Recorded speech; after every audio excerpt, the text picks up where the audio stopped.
How humans ruined dogs. Let's be honest.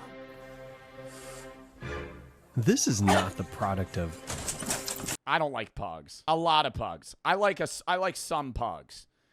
But dogs like that, dude, whenever I look at them, I just go, this dog is so poorly suited for survival. And I know wiener dogs and like chihuahuas would never survive in the wild, but they look like they have more of a quality of life. When I see a dog that's face just looks like,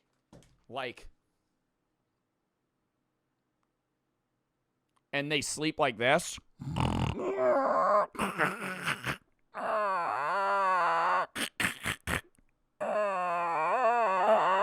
I'm like, dude, this dog is having a terrible time right now.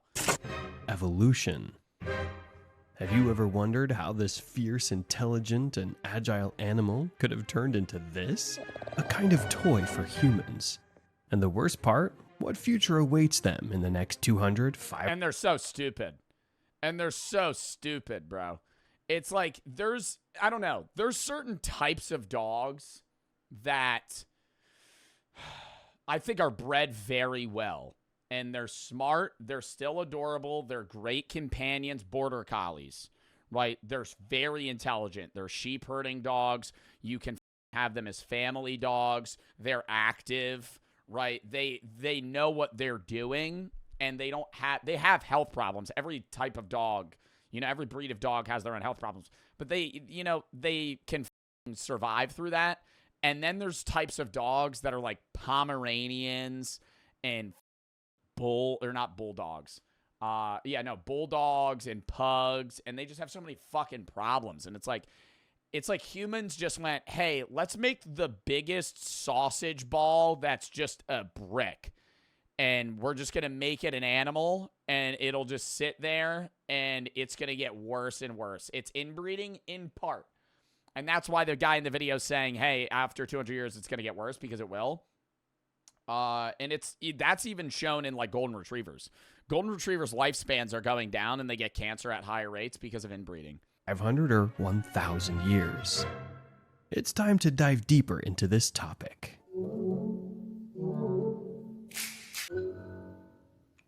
This is a question that has been on my mind for many years.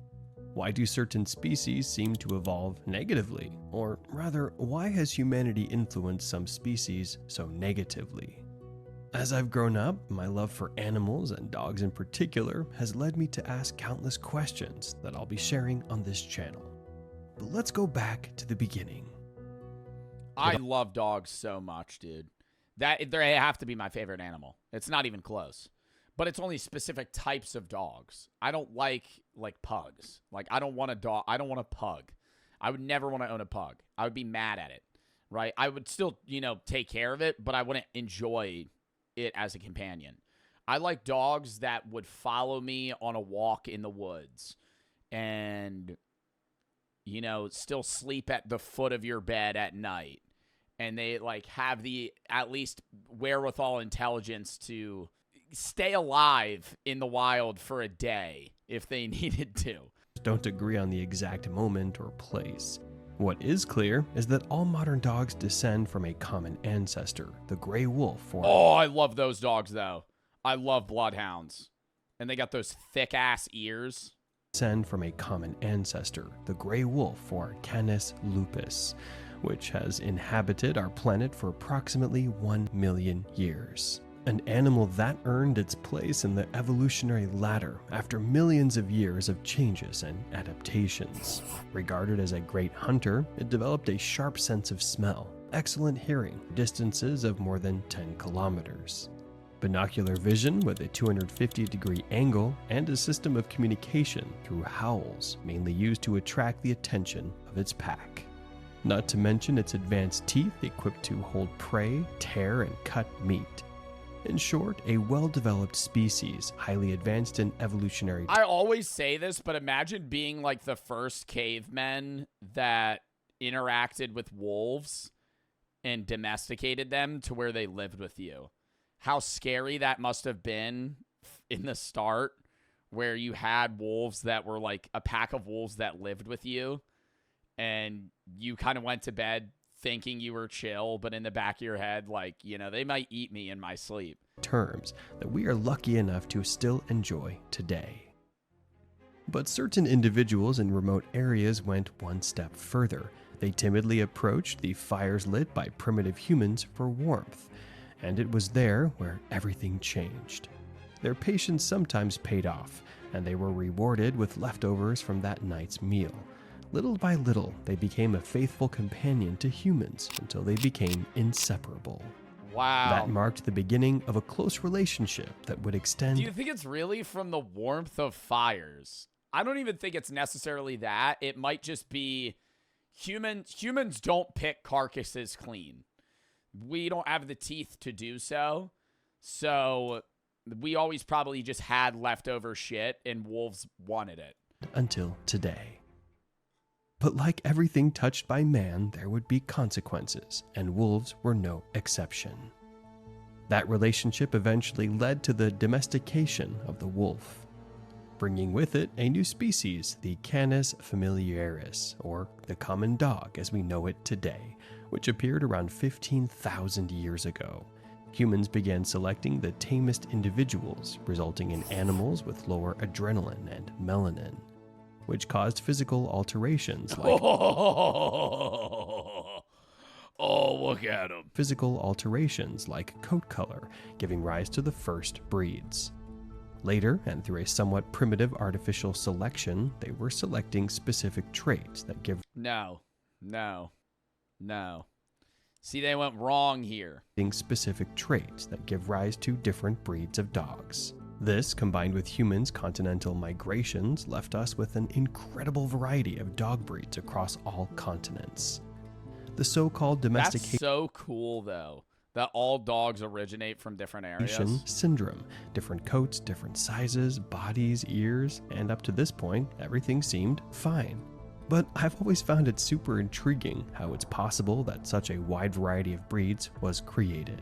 In fact, it's like that thing just looks dumb, bruh. How it's possible sorry. that such a wide variety of breeds was created. Like you can't tell me. Like I already know, dude. That you approach that thing, and it's gonna start doing that dumb growl, and they start freaking out, and their eyes pop out of their head because they're fucking terrified. Oh, they're so annoying. See, I don't know. French bulldogs, that's fine. Beagles are chill. English bulldog, poodles, Dalmatian. And this is where I want to get to. How does the pug even remotely resemble a golden retriever? Yeah, that's so... Dude, it's so weird that they're close enough related to where they could bang and have offspring. But they don't even look like similar species, let alone breeds. Coincidence that they chose it as one of the protagonists in Men in Black. Just because something's important doesn't mean it's not very, very small. How small? How is it possible that in an effort to create a perfect breed, we ended up designing a fragile, comedic animal that suffers just by existing? It's this paradox that made me create this video and delve much deeper into the topic because I truly believe it's important that we all understand this. We already know all dogs come from wolves, right? Okay. But is it normal that there are dogs completely deformed standing next to their closest relative, the wolf? Absolutely not. Dude, like literally they're deformed. Like it's not even, yes, it's a breed of dog, but pugs are just like, if you put a pug and a border collie next to each other, like you would just be like, you made that on purpose. That's mean. It's not mean. Is that mean? I wouldn't even say that's mean. It's like, dude, you're like breeding these dogs to have features that cause them to suffer. Like genuinely. People hand selected features from these animals to give them breathing problems and to give them hip problems and to give them all of these other issues to where they look the way they want them to look in a deformity way so they can just be like, oh, this is a cute animal. At the difference in skulls between wolves and pugs, he can breathe just fine. My friend has a French bulldog. When it gets overly excited, his eye pops out of his head. I love the dog. When he gets excited, his eye pops out of his head. That's not normal, right? That's not good. It was bred to have those issues. Yeah, of the radical changes their biology has undergone. Then what do? They got to put it back in. They got to go to the hospital or whatever. And I think it's only happened like twice, but it's like it has to get so excited. But when you could see it, I remember I was over his house and it was getting really excited and his eyes started like bulging out and he was like, all right, nobody touch him. I was like, why? His eye pops out his head. In fact, the internet is full of memes making this comparison because, although it might seem funny, it's really a reflection of how poorly we're evolving as a species. Is that its head? Oh my God. Oh my God. Stop. Is that what a fucking pug skeleton looks like? And I want to focus on the pug, not only because it's one of the oldest breeds, but because I believe it's one of the most mistreated and the best example of what I want to convey. Honestly, when I see one, I feel the same way I do when I see a small dog. I like to pet it, and I even find it cute, but at the same time, I must admit, it makes me suffer. Later on, you'll understand what I mean. Like, I want to pull his head back. I want to go. And then his skin, and then it'll look. Ugh. Let's go back to the era of domestication. Apparently, in the Asian region, specifically in China, there are ancient documents that indicate that in the time of Confucius, around 700 BC, there were short-snouted dogs. In fact, they were considered imperial property, just like pearls and jade. Wow, in 700 BC, they had things that were similar to pugs. Emperor Ling liked them so much that he gave them titles, and female dogs were given the same status as his wives.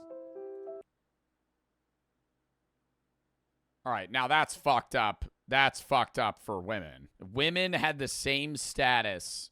His wives had the same status as his dogs. This obsession with specific traits in dogs led to breeding with the sole purpose of creating and perfecting breeds, but it also caused cranial deformation, giving rise to the three types of skulls found in dogs today: dolichocephalic, mesocephalic, and brachycephalic. Like the pug or bulldog, undoubtedly the most affected. But we've heard this story before. Oh yeah, the fucking Habsburgs, dude. And that's a painting, man. Yeah. But we've heard this story before, haven't we? Like, he doesn't seem real, dude. The Habsburg guy, where it was like, if you don't know the Habsburg, it's like a lineage of royalty where they were just like fucking their sisters, dude.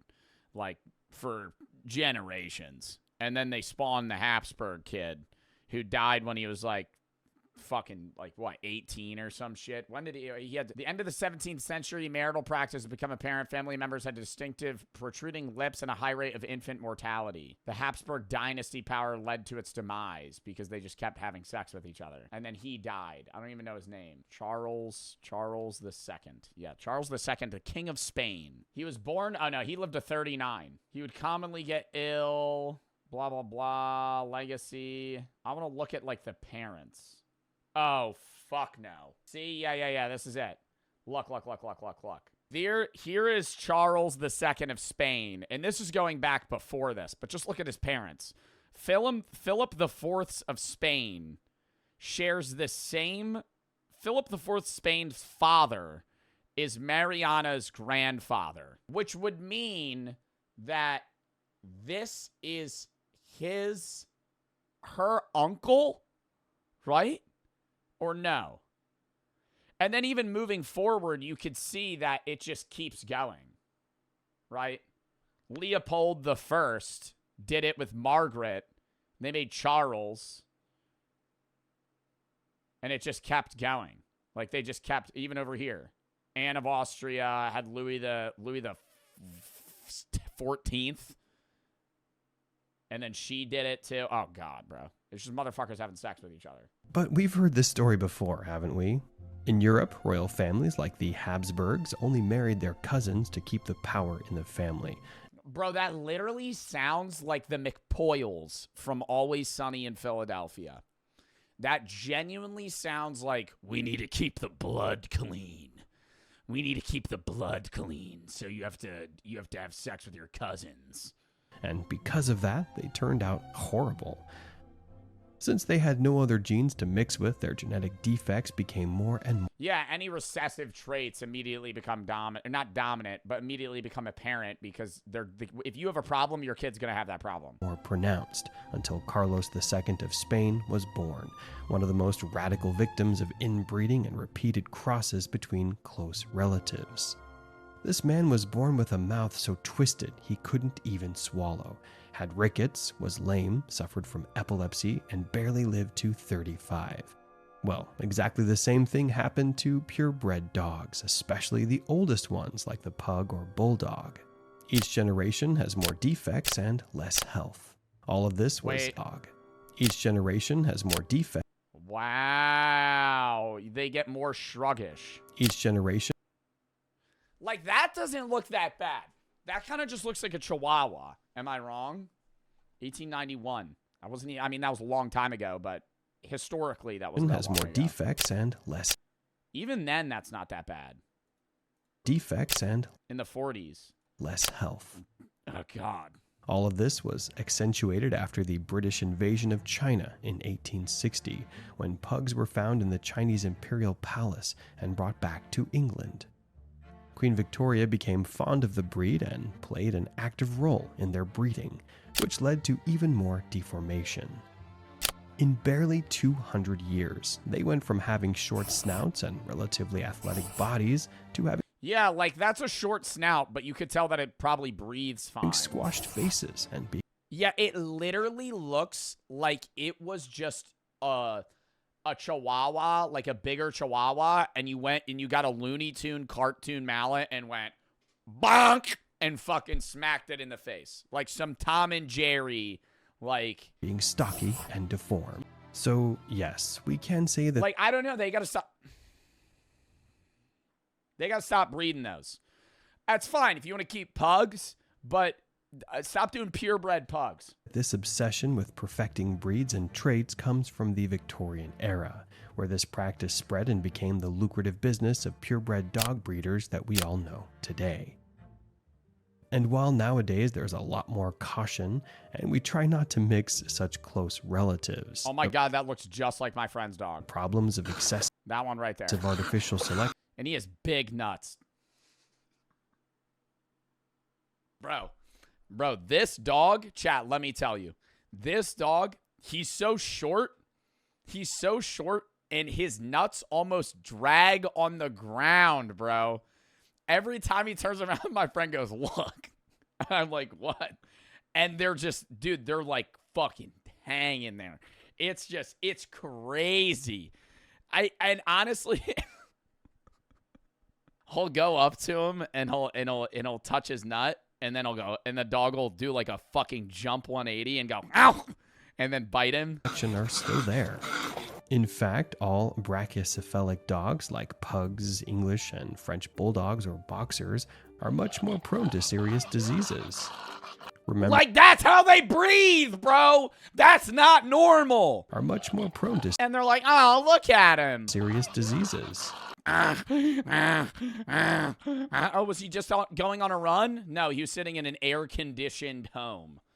Remember Carlos II? Well, the same thing happens to them. Their skull is so flat they can barely breathe, which is why they spend much of their time snorting and coughing. But those are just a few of their problems. The list is endless.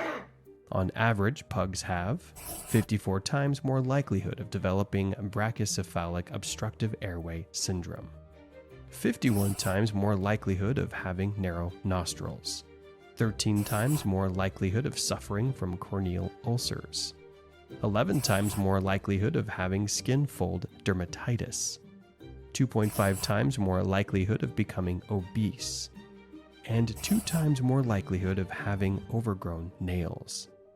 As you can see, it's an animal born to suffer. I hate when people have fat dogs. And that's not even, I'm not even trying to be, that's not like, don't even say that's like fat phobia. That's like, you're literally giving your dog too much food. Nah, that you're literally, or they're like, oh, look at him, he's chunkers. And they'll hold up a cat. Swear to God, looks like Garfield, bro. I'm like, dude, your cat weighs more than my dog. Your cat weighs more than my dog. Like, you're like, just stop feeding your fucking cat for a day, bro. Come on. Like, fucking cut their food out. No, literally. Because if you take, and they know that, because you take your dog has a yearly, if you take your dog to the fucking vet, you have a yearly checkup, and they weigh your dog, and they tell you if your dog's fat. And they do. And they say, you got to feed him a little less, right? And they'll give you a little they'll tell you what to do. And then people are like, no, I like him when he's chunky. The people who buy a dog like this know they can have all these problems. And while it's clear that all purebred dogs, no matter which, are more prone to disease than a mutt, with malformations like hip dysplasia, elbow luxation, or a shorter life expectancy. These issues are always associated with purebred dogs, but without a doubt, brachycephalic dogs are the ones who suffer the most.